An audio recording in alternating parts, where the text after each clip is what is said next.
રાતે મોબાઈલ જોતા જોતા નાચવા કા માંડ્યો કે વિડીયો જો કાંઈ જે હું ખુશ છું, બહુ ખુશ છું, હેપી હું. તો કે વિડીયો જો તમને કહો આગળ એક વાત ફટાફટ.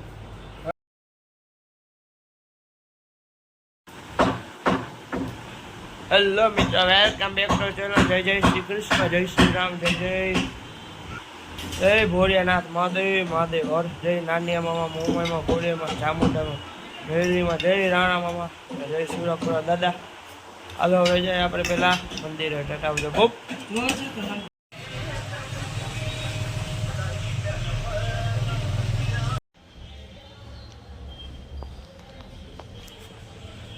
હલો મિત્રો, આપણે અત્યારે ખાઈશી પૌવા બટેટા.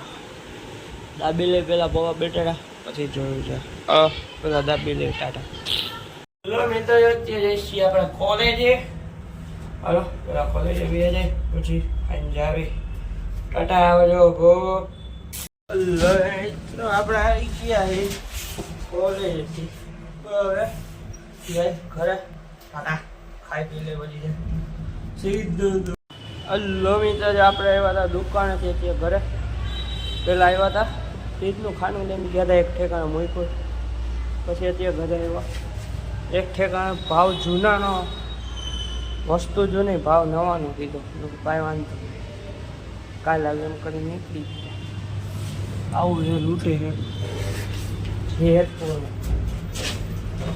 ધ્યાન રાખવું. હવે આપણે જાય ઘરે. મોટું થઈ જવું પછી બાય ટાટા આવજો. મારી ખુશ ગોંડલિયા ચેનલમાં 100થી વધારે સબસ્ક્રાઈબ થઈ ગયા. હું ખુશ છું, આજે હું ખુશ છું. ચાલો આગળ હું તમને રિવીલ કરીશ કેટલા થયા. ટાટા આવજો. હેલો મિત્રો, હેલો આભાર તમારો. અત્યારે હું વિડીયો મૂકતો હતો ને તો આરામથી કરતો હતો. એમાં વાઈટ 2-3 વિડીયો મૂકવાનો હોય ને એટલે હું આઈડી એમ ફેરવતો. આમ જોયું ને તો 101 થઈ ગયા. તમારો દિલથી આભાર. મજા જ આવે. 100 પૂરા થઈ ગયા ટાર્ગેટ 100નો. હવે આગળ વધારજો. ચાલો હવે જોઈએ કઈ રીતે આગળ વધે. 100 પૂરા થઈ ગયા. આપણે ખુશી કરીએ. ખુશીમાં હું ખાવું મીઠું મોઢું શું કહેજો. ઉભા રહ્યો.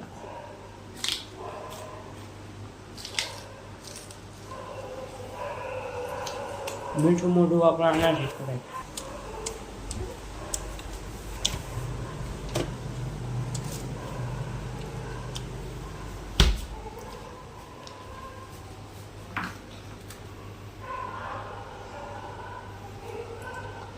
ગુંદી મીઠું મોઢું કરે. આભાર તમારો. હાલો કાલ મળીએ. થેન્ક યુ, સપોર્ટ કરજો. હેલો મિત્ર, વેલકમ. રાધે રાધે. તો હવા ઉઠીને કે મંદિરે બટેટા ખાઈને કોલેજે આવીને વહેલા છૂટી ગયા એટલે ખાઈ લીધું. શું ખાવાનું ખબર? ઢોકળીનું શાક ને છાશ ને શ્રીખંડ ને એવું ખાઈ લીધું ને પછી ગયા દુકાને આવ્યા. ખાનું હમું કરાવ્યું. એકચ્યુઅલીમાં શું કેવું, જૂનાનો ભાવ શું કેવું કે ખબર તો 1500 રૂપિયા. કે જૂનું એ થોડું ઘણું ઓલું ખરાબ હતું તો નવું 2500નો વાંધો. બીજી દુકાન શું કે ખબર કે જૂનાના 1000થી 1200 રૂપિયામાં નવું આવે. સેમસંગના સ્ટોરે રાખ એવું કાંઈ વાંધો. પછી ત્યાંથી ગયો 1-2 ટક્યા. પછી આવ્યો ઘરેથી ગયો દુકાને નાસ્તો કરવા ગયો તો દુકાનેથી ન્યા તો હારાબારે યાદ આવ્યું દહીં લેવાનું છે.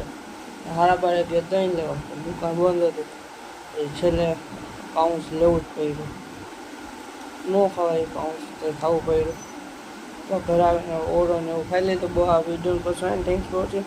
જો આવા વિડીયો લાઈક કરો, શેર કરો, સબસ્ક્રાઈબ આવ્યો તો ફોલો કરતા જાય. આરામમાં બગડી ગયા હે વાત પૂછવામાં. સરખા નથી રહેતા. વાંધો એ ચાલો આવજો.